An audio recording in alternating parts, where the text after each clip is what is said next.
안녕하세요. 오늘도 삶의 지혜와 통찰을 함께 나누는 여러분께 진심으로 감사드립니다. 이 영상이 도움이 되신다면 구독과 좋아요, 그리고 알림 설정까지 정중히 부탁드립니다. 오늘 우리가 만나볼 인물은 전 세계 수억 명의 돈에 대한 생각을 완전히 바꿔놓은 사람, 부자 아빠 가난한 아빠의 저자 로버트 기요사키입니다. 학교는 가르쳐주지 않았던 돈의 진짜 원리를 밝혀내며 세상을 뒤흔든 그의 인생과 철학은 단순한 자기계발을 넘어 경제적 자유란 무엇인가를 다시 묻게 합니다.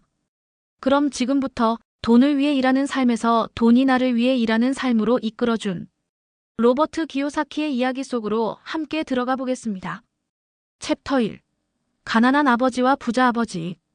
두 세계가 갈라놓은 인생의 기점.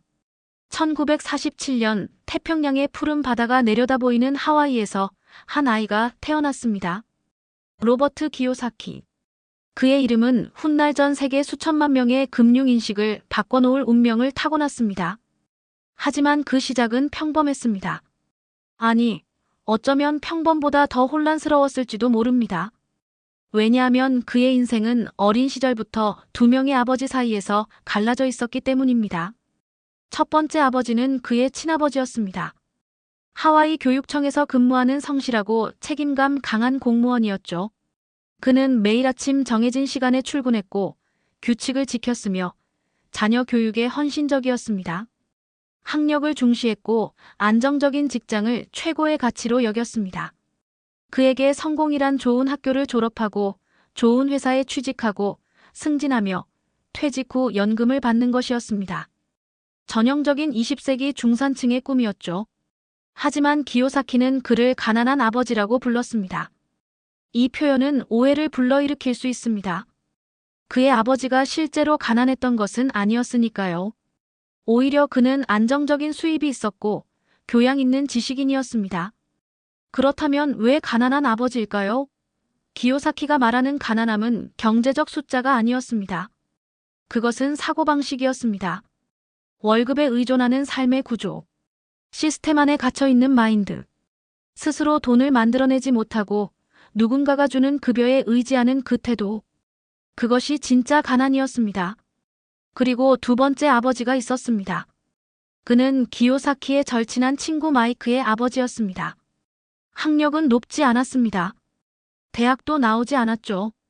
하지만 그에게는 다른 종류의 지능이 있었습니다. 사업 감각, 투자 철학, 현금 흐름을 읽는 눈. 그는 작은 가게에서 시작해 부동산과 여러 사업체를 거느린 사업가로 성장했습니다. 그는 늘 이렇게 말했습니다. 돈을 위해 일하는 사람과 돈을 일하게 만드는 사람은 결국 다른 세상을 산다. 이 한 문장은 어린 기요사키의 뇌리에 깊이 박혔습니다. 기요사키는 이 부자 아버지의 사고방식을 통해 완전히 다른 세계를 보게 됩니다. 그는 주말마다 마이크네 집에 놀러 갔고 그곳에서 부자 아버지가 사업을 운영하는 모습을 지켜봤습니다. 장부를 정리하고 직원들과 회의하고 투자 결정을 내리고 세금 구조를 고민하는 모습. 그것은 학교에서 배울 수 없는 살아있는 경제 교육이었습니다. 두 아버지는 같은 질문에 정반대의 답을 내놓곤 했습니다. 돈이 부족할 때 어떻게 해야 할까요? 가난한 아버지는 말했습니다. 그럴 여유가 없어. 부자 아버지는 말했습니다. 어떻게 하면 그럴 여유를 만들 수 있을까? 이 미묘한 차이가 모든 것을 갈랐습니다. 하나는 제한의 언어였고 다른 하나는 가능성의 언어였습니다. 집은 자산이다. 가난한 아버지는 이렇게 믿었습니다. 부자 아버지는 고개를 저었습니다. 집은 당신 주머니에서 돈을 빼앗아간다. 그건 부채다. 자산은 당신에게 돈을 넣어주는 것이다. 이 단순하지만 강렬한 구분은 기요사키 인생의 나침반이 되었습니다. 어린 기요사키는 혼란스러웠습니다. 두 명의 존경하는 어른이 완전히 다른 말을 하고 있었으니까요. 누가 옳을까? 어느 길이 진짜일까? 하지만 시간이 지나면서 그는 깨달았습니다. 이것은 옳고 그름의 문제가 아니라 선택의 문제라는 것을. 어떤 철학을 선택하느냐에 따라 인생의 결과가 완전히 달라진다는 것을. 이 두 철학의 충돌 속에서 기요사키는 질문을 던지기 시작했습니다. 왜 학교는 돈 버는 법을 가르쳐 주지 않을까? 왜 우리는 역사와 수학은 배우지만 세금과 투자는 배우지 못할까? 왜 부자들은 점점 더 부자가 되고 가난한 사람들은 더 열심히 일하는데도 여전히 어려울까? 이 질문들은 단순한 호기심이 아니었습니다.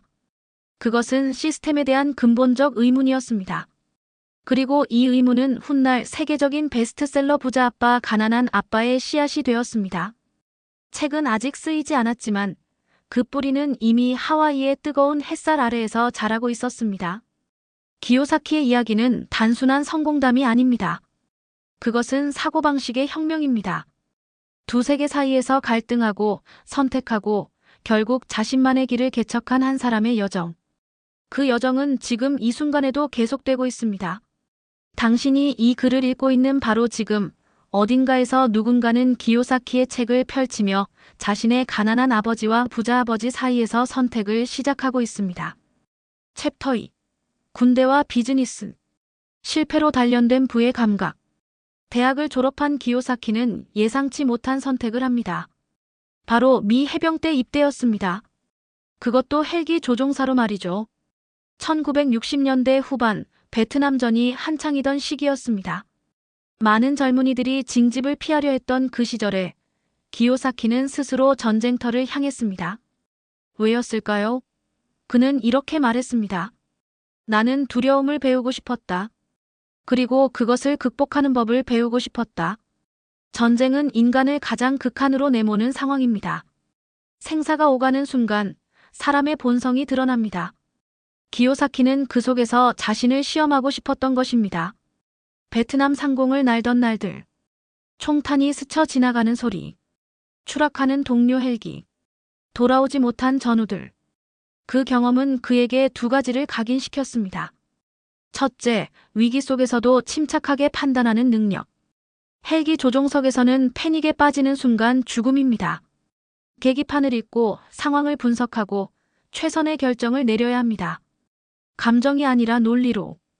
둘째, 두려움보다 목적을 우선하는 태도. 두려움은 사라지지 않습니다. 하지만 그것에 지배당하지 않을 수는 있습니다. 미션이 분명하면 두려움은 배경으로 물러납니다. 이 두 가지 능력은 훗날 그가 비즈니스 세계에서 겪을 수많은 실패와 위기 속에서 생존의 열쇠가 됩니다. 1975년 기요사키는 귀국했습니다. 전쟁 영웅은 아니었지만 살아 돌아왔습니다. 그리고 그는 다음 단계를 준비합니다. 버지니아 대학원에서 MBA를 수료한 것이죠. 학위를 손에 쥔 그는 이제 본격적으로 사업에 뛰어듭니다. 부자 아버지의 가르침을 실전에서 증명할 차례였습니다. 첫 번째 사업은 나일론 지갑을 생산하는 회사였습니다. 서퍼들이 좋아할 만한 방수 지갑. 아이디어는 참신했고 초반 반응도 나쁘지 않았습니다. 하지만 곧 문제가 터졌습니다. 생산 파트너가 계약을 어겼고 품질 문제가 발생했으며 자금 흐름이 막혔습니다. 기요사키는 손을 쓸 수 없었습니다. 사업은 무너졌습니다. 그는 다시 일어섰습니다. 이번에는 티셔츠 사업이었습니다. 록 밴드와 스포츠팀의 라이선스를 받아 의류를 제작하는 비즈니스였죠. 초기에는 잘 나갔습니다. 매출이 올랐고 직원도 늘었습니다. 기요사키는 이번에는 성공할 것이라 믿었습니다. 하지만 과도한 확장과 재고 관리 실패, 그리고 경기 침체가 겹치면서 회사는 또다시 흔들렸습니다. 결국 그 사업도 실패로 끝났습니다. 두 번의 실패. 빚더미. 신용불량 직전. 기요사키는 인생의 바닥을 경험했습니다. 친구들은 그에게 안정적인 직장을 구하라고 조언했습니다. 가난한 아버지의 길로 돌아가라고 말했죠. 하지만 기요사키는 멈추지 않았습니다. 왜냐하면 그는 실패를 다르게 해석했기 때문입니다. 실패는 당신의 가치가 줄었다는 신호가 아니라 당신의 전략을 바꿔야 한다는 신호다. 이것이 그의 정의였습니다. 실패는 끝이 아니라 피드백이었습니다. 무엇이 작동하지 않았는지를 알려주는 데이터였습니다. 베트남에서 배운 교훈이 여기서 빛을 발했습니다. 패닉에 빠지지 않고 상황을 분석하고 다음 행동을 결정하는 것. 기요사키는 실패를 거울로 삼았습니다. 그는 자신이 무엇을 몰랐는지 정직하게 마주했습니다. 자본의 흐름, 현금 흐름, 레버리지, 세금 구조, 금융지능, 리스크 관리. 그는 책을 읽고 세미나에 참석하고 성공한 사업가들을 만났습니다. 특히 부자 아버지의 조언을 더 깊이 새겼습니다. 그리고 그는 새로운 전략을 세웠습니다. 이번에는 제품이 아니라 자산에 집중하기로 했습니다. 부동산 투자였습니다. 그는 작은 아파트 한 채를 샀습니다. 임대 수익이 발생했습니다. 그 수익으로 다음 부동산을 샀습니다. 천천히 하지만 확실하게 자산 포트폴리오를 구축해 나갔습니다. 동시에 그는 교육 비즈니스에도 눈을 돌렸습니다.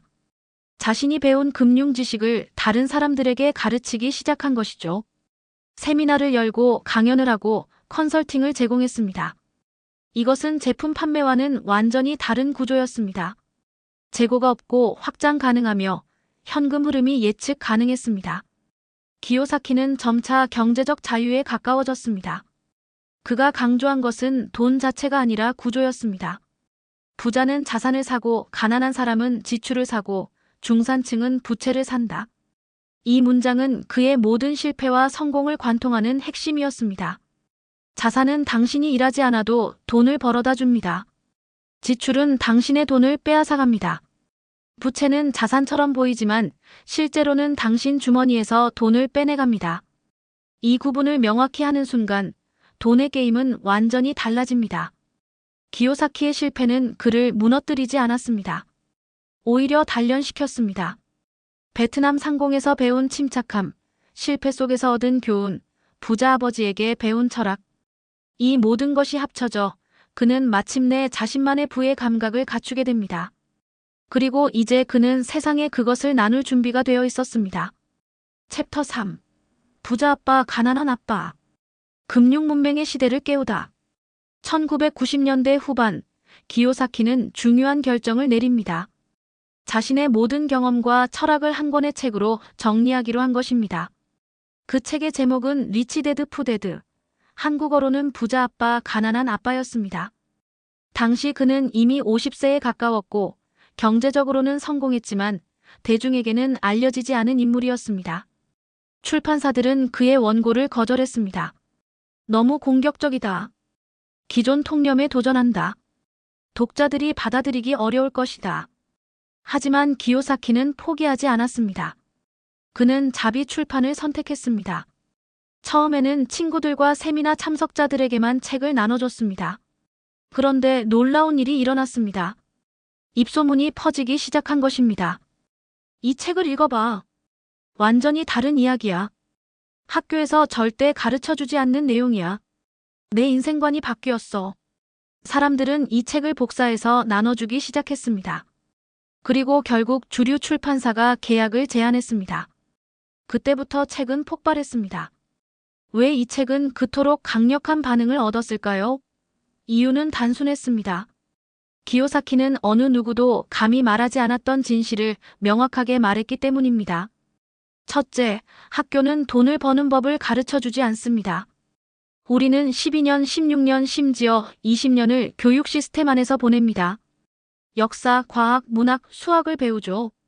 하지만 세금은, 투자는, 현금 흐름은, 자산 관리는 아무것도 배우지 못합니다. 졸업하는 순간 우리는 재정적으로 문맹 상태로 사회에 던져집니다. 둘째, 급여에 의존하면 절대 자유를 얻지 못합니다. 월급은 안정적으로 보입니다. 매달 통장에 돈이 들어오니까요. 하지만 그것은 함정입니다. 월급이 오를수록 지출도 늘어납니다. 더 좋은 집, 더 좋은 차, 더 비싼 생활. 그리고 당신은 영원히 그 다음 월급을 기다리게 됩니다. 기요사키는 이것을 쥐 쳇바퀴라고 불렀습니다. 열심히 달리지만 제자리 걸음. 셋째, 대부분의 사람들은 자산과 부채를 구분하지 못합니다. 집을 샀다고 자랑합니다. 나는 이제 자산이 생겼어. 하지만 기요사키는 묻습니다. 그 집이 당신에게 돈을 넣어줍니까? 아니면 빼앗아갑니까? 모기지 상환, 재산세, 수리비, 보험료. 집은 매달 당신 지갑에서 돈을 빼내갑니다. 그렇다면 그것은 자산이 아니라 부채입니다. 기요사키는 자산과 부채를 아주 단순하게 정의했습니다. 자산은 당신의 주머니에 돈을 넣는 것이고 부채는 당신의 주머니에서 돈을 빼앗는 것이다. 이 정의는 혁명적이었습니다. 왜냐하면 회계사들도 경제학자들도 심지어 은행도 이렇게 말하지 않았기 때문입니다. 하지만 일반인의 관점에서 보면 이것만큼 명확한 정의는 없었습니다. 넷째, 금융지능이 낮으면 고소득자도 가난해질 수 있습니다. 많은 사람들이 믿습니다. 나는 의사야. 연봉이 높아. 그러니 부자야. 하지만 현실은 다릅니다. 고소득 전문직 중 상당수가 재정적으로 불안정합니다. 높은 세금, 과도한 지출, 부채 관리 실패. 돈을 많이 버는 것과 돈을 잘 관리하는 것은 전혀 다른 능력입니다. 책의 핵심은 바로 이것이었습니다. 돈을 버는 것보다 중요한 것은 돈이 어떻게 작동하는지 아는 것, 재무제표를 읽을 줄 아는 것, 현금 흐름을 관리하는 것, 세금 구조를 이해하는 것, 투자와 투기를 구분하는 것. 이것이 진짜 금융 교육이었습니다. 책의 성공 이후 기요사키는 멈추지 않았습니다. 그는 보드게임 캐시플로우를 개발했습니다. 이 게임은 단순한 오락이 아니었습니다. 그것은 금융 교육 도구였습니다. 플레이어들은 게임을 하면서 자산과 부채를 구분하고 투자 결정을 내리고 현금 흐름을 관리하는 법을 배웠습니다. 게임을 몇 번 하고 나면 사람들은 깨달았습니다. 아, 현실도 이렇구나. 그는 전 세계를 돌며 세미나를 열었습니다. 수만 명이 그의 강연을 듣기 위해 모였습니다. 그는 무대에서 열정적으로 외쳤습니다. 당신의 자녀가 학교에서 배우지 못하는 것을 집에서 가르쳐야 합니다. 금융지능은 생존 기술입니다. 기요사키는 단순히 돈을 버는 법을 가르친 것이 아니었습니다. 그는 돈과 자유의 구조를 가르쳤습니다. 부자가 되는 것이 목표가 아니라 자유를 얻는 것이 목표였습니다. 그리고 자유는 자산에서 나옵니다. 당신이 일하지 않아도 돈이 들어오는 구조. 그것이 진정한 부였습니다. 그는 강조했습니다. 돈이 없어서 가난한 게 아니다. 돈에 대한 교육이 없어서 가난한 것이다. 이 문장은 수백만 명의 마음을 흔들었습니다. 사람들은 자신이 왜 쳇바퀴를 돌고 있는지 이해하기 시작했습니다. 그리고 그 쳇바퀴에서 벗어나는 법을 배우기 시작했습니다. 부자 아빠, 가난한 아빠는 단순한 책이 아니었습니다. 그것은 운동이었습니다. 금융 문맹과의 전쟁이었습니다. 그리고 그 전쟁은 지금도 계속되고 있습니다. 챕터 4. 기요사키의 철학. 돈은 연결 구조이며 부는 습관이다. 로버트 기요사키의 철학을 한 문장으로 요약하면 이렇습니다. 부는 재능이나 운의 문제가 아니라 패턴의 문제다. 대부분의 사람들은 부자를 특별한 존재로 봅니다. 천재이거나 운이 좋거나 태어날 때부터 부자였거나. 하지만 기요사키는 이렇게 말합니다. 부자들은 단지 다른 게임을 하고 있을 뿐이다. 그리고 그 게임의 규칙은 배울 수 있다. 그렇다면 그 규칙은 무엇일까요? 기요사키가 평생에 걸쳐 강조한 5가지 핵심 원칙을 살펴보겠습니다. 첫째, 현금 흐름의 중요성. 부자들은 돈을 모으지 않습니다. 그들은 현금 흐름을 만듭니다. 차이가 뭘까요? 저축은 고여있는 물입니다. 현금 흐름은 흐르는 강입니다. 당신이 일하지 않아도 돈이 계속 들어오는 구조. 그것이 현금 흐름입니다. 예를 들어봅시다. 당신이 은행에 10억 원을 저축했습니다. 연이자 2%라면 연간 2천만 원입니다. 나쁘지 않죠? 하지만 부동산 투자로 월세가 매달 200만 원 들어온다면 연간 2,400만 원입니다. 게다가 부동산 가치는 상승할 수 있습니다. 어느 쪽이 더 강력할까요? 기요사키는 말합니다. 직업은 시작일 뿐이다. 자유를 주는 것은 자산이다. 직장에서 받는 월급은 당신이 일을 멈추는 순간 끊깁니다. 하지만 자산에서 나오는 현금 흐름은 당신이 자든 여행을 하든 아프든 상관없이 계속 들어옵니다. 이것이 부자와 고소득자의 결정적 차이입니다. 둘째, 배움의 범위를 돈으로 좁히지 마라. 젊은 시절 기요사키는 의도적으로 여러 직업을 경험했습니다.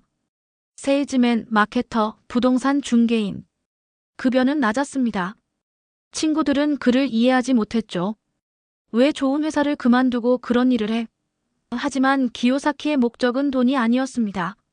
그는 기술을 배우고 있었습니다. 세일즈에서 그는 사람의 마음을 읽는 법을 배웠습니다. 거절을 두려워하지 않는 법을 배웠습니다. 마케팅에서는 시장을 분석하고 메시지를 전달하는 법을 배웠습니다. 부동산에서는 자산의 가치를 평가하고 협상하는 법을 배웠습니다. 이 모든 기술이 나중에 합쳐졌습니다. 그가 사업을 할 때, 책을 쓸 때, 세미나를 할 때, 그는 다재다능한 비즈니스맨이 되어 있었습니다. 기요사키는 강조합니다. 젊을 때는 배워라. 돈은 나중에 따라온다. 하지만 대부분은 반대로 한다. 돈만 쫓다가 아무것도 배우지 못한다. 셋째, 두려움을 다루는 기술. 기요사키는 투자 실패의 가장 큰 원인이 무지가 아니라 두려움이라고 말합니다. 사람들은 손해볼까봐 두렵습니다. 실패할까봐 두렵습니다. 남들이 비웃을까봐 두렵습니다. 그래서 안전한 선택만 합니다. 은행 예금, 안정적 직장, 검증된 길. 하지만 안전해 보이는 길이 실제로 가장 위험할 수 있습니다. 왜냐하면 그 길에서는 성장이 없기 때문입니다. 인플레이션은 당신의 저축을 조용히 갉아먹습니다. 기술 변화는 당신의 직업을 위협합니다. 안전지대에 있다고 생각하는 순간 세상은 변하고 있습니다. 기요사키는 베트남에서 배웠습니다. 두려움은 사라지지 않는다. 하지만 그것을 관리할 수는 있다. 그는 투자할 때마다 두렵습니다. 하지만 그는 공부하고 분석하고 계산합니다. 그리고 행동합니다. 두려움을 무시하는 것이 아니라 두려움에도 불구하고 움직이는 것. 그것이 용기입니다. 두려움을 제거하라. 그러면 기회는 스스로 다가온다. 이 문장은 역설적입니다. 두려움을 완전히 제거할 수는 없으니까요. 하지만 두려움이 당신의 결정을 지배하지 못하게 할 수는 있습니다. 그 순간 당신은 다른 사람들이 보지 못하는 기회를 보게 됩니다. 넷째, 레버리지의 활용. 부자들은 절대 혼자 일하지 않습니다. 그들은 레버리지를 사용합니다. 지렛대 말이죠. 작은 힘으로 큰 무게를 움직이는 원리. 비즈니스에서 레버리지는 4가지 형태로 나타납니다. 첫째, 타인의 돈. 은행 대출, 투자자의 자본. 당신의 돈만으로는 10억짜리 건물을 살 수 없습니다. 하지만 2억을 자본으로 8억을 대출받으면 가능합니다. 그 건물에서 나오는 임대 수익으로 대출을 갚으면서 자산을 소유하게 됩니다. 둘째, 타인의 시간. 직원, 파트너 외주. 당신 혼자서는 하루 8시간밖에 일할 수 없습니다. 하지만 10명을 고용하면 하루 80시간의 생산이 가능합니다. 시스템을 만들고 사람들이 그 안에서 일하게 하는 것. 그것이 사업의 본질입니다. 셋째, 지식과 기술. 당신이 모르는 것을 아는 사람들을 활용하십시오. 변호사, 회계사, 컨설턴트. 그들의 전문성이 당신의 약점을 보완합니다. 넷째, 기술과 시스템. 인터넷, 자동화, 플랫폼.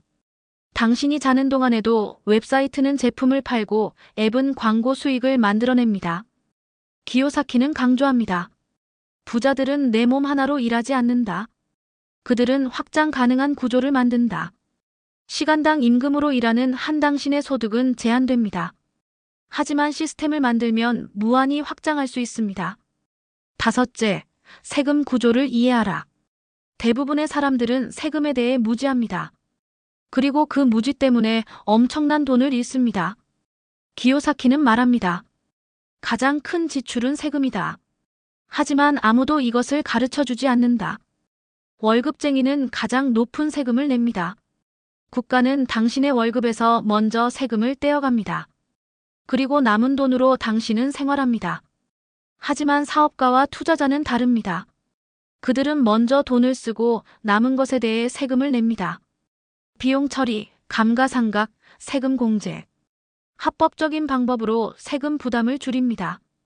예를 들어 부동산 투자자는 감가상각을 통해 세금을 줄입니다. 건물은 시간이 지나면서 가치가 떨어진다고 간주됩니다. 실제로는 상승할 수 있지만 회계상으로는 손실로 처리되고 이것이 세금을 줄여줍니다. 월급쟁이는 이런 혜택이 없습니다. 기요사키는 이것을 부자들이 사용하는 합법적 시스템이라고 부릅니다. 탈세가 아닙니다. 세금 최적화입니다. 법이 허용하는 범위 내에서 최선의 선택을 하는 것. 하지만 이것을 알려면 공부해야 합니다. 세법을 이해하고 회계사와 대화하고 구조를 설계해야 합니다. 기요사키의 철학은 복잡하지 않습니다. 오히려 지나칠 정도로 단순합니다. 하지만 단순하다고 쉬운 것은 아닙니다. 실행이 어렵습니다. 왜냐하면 그것은 기존의 습관과 사고방식을 바꾸는 일이기 때문입니다. 그는 말합니다. 보는 습관이다. 매일 무엇을 읽는가? 누구와 대화하는가? 돈을 어디에 쓰는가? 어떤 결정을 내리는가? 이 작은 선택들이 쌓여서 인생이 됩니다. 부자의 습관을 가진 사람은 결국 부자가 됩니다. 가난한 사람의 습관을 가진 사람은 아무리 돈을 벌어도 가난해집니다. 기요사키의 메시지는 희망적입니다. 왜냐하면 패턴은 배울 수 있기 때문입니다. 당신이 어디서 태어났든 무엇을 전공했든 지금 얼마를 벌든 상관없습니다. 중요한 것은 지금부터 무엇을 배우고 어떻게 행동하느냐입니다. 그리고 그 선택은 오직 당신의 것입니다. 결론. 부자와 가난한 사람의 차이는 돈이 아니라 사고방식이다. 로버트 기요사키의 일대기는 돈의 액수가 아니라 사고방식의 차이가 인생을 어떻게 바꾸는지 보여준다. 그는 평범한 직장인의 아들로 태어났지만 두 아버지의 철학을 통해 고정적 사고에서 벗어나 자유의 구조를 바라보는 시각을 얻었다. 그의 핵심 메시지는 언제나 같다. 돈을 위해 일하지 말고 돈이 당신을 위해 일하게 만들어라. 그 문장은 오늘도 수많은 청년과 직장인들의 인생 방향을 바꾸고 있다.